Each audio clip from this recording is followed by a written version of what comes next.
Ravi de vous retrouver pour la première pré-matinale du Média. Il y en aura 3 autres avant le lancement officiel de la matinale prévue le 4 octobre. C'était important pour nous de vous donner à voir l'esquisse du projet collaboratif que nous défendons à quelques mois de l'élection présidentielle. C'est une bonne nouvelle. Moi, personnellement, c'est une bonne nouvelle. Cette élection, les médias mainstream la préparent en servant de relais à une communication politique et à des idéologies néolibérales, néofascistes et racistes, rendant impossible un débat d'idées qui serait nuancé, équilibré et respectueux. Disons que les relations sont mauvaises depuis assez longtemps. Au choix de structurer le débat autour de questions identitaires, le média entend opposer une alternative, une matinale engagée, animée par des journalistes qui vous ressemblent.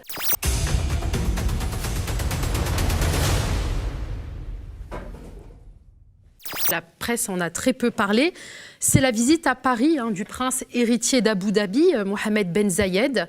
Le président de la République Emmanuel Macron a reçu hier son homologue émirati à Fontainebleau.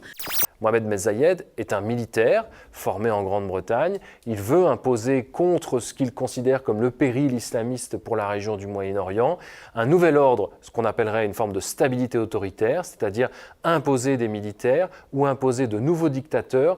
La venue de l'émir revêt également un enjeu culturel, puisque Abu Dhabi est financeur de la restauration du théâtre impérial situé justement au château de Fontainebleau. Plus de 10 à 12 millions d'euros pour restaurer le théâtre impérial qu'il a rebaptisé du nom de son père. Moi, je trouve ça particulièrement détestable comme mentalité. La France a, depuis 2009, une base militaire à Abu Dhabi. Ce que les médias nous montrent ou ne nous montrent pas. Les Émirats arabes unis fournissent des hydrocarbures à la France.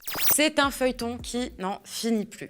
20% des produits des entreprises d'armement françaises sont achetés par les Émirats arabes unis. Et ça résume tout en réalité. On a découvert donc le week-end dernier que les rappeurs n'aimaient pas trop la police. Un scoop absolument incroyable de la part de... Vraiment, on vit vraiment dans une société. Ça fait réfléchir. Eh ben oui, ça fait extrêmement réfléchir.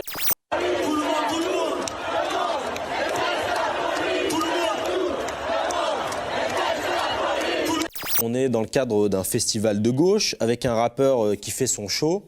Bon, forcément, comme la plupart des autres rappeurs, il ne va pas chanter les louanges de la police. Ce qui fait la différence, à mon avis, entre ce qui se passe actuellement et ce qui s'est passé ces dernières années, c'est-à-dire cette recrudescence, cette effervescence justement dans le niveau des violences, je pense qu'elle est liée au soutien inconditionnel en fait, qu'apporte le ministre de l'Intérieur sans aucun discernement aux effectifs de police. Le lendemain, je découvre le tweet indigné du ministre de l'Intérieur et des tracts ridicules des syndicats de police en colère.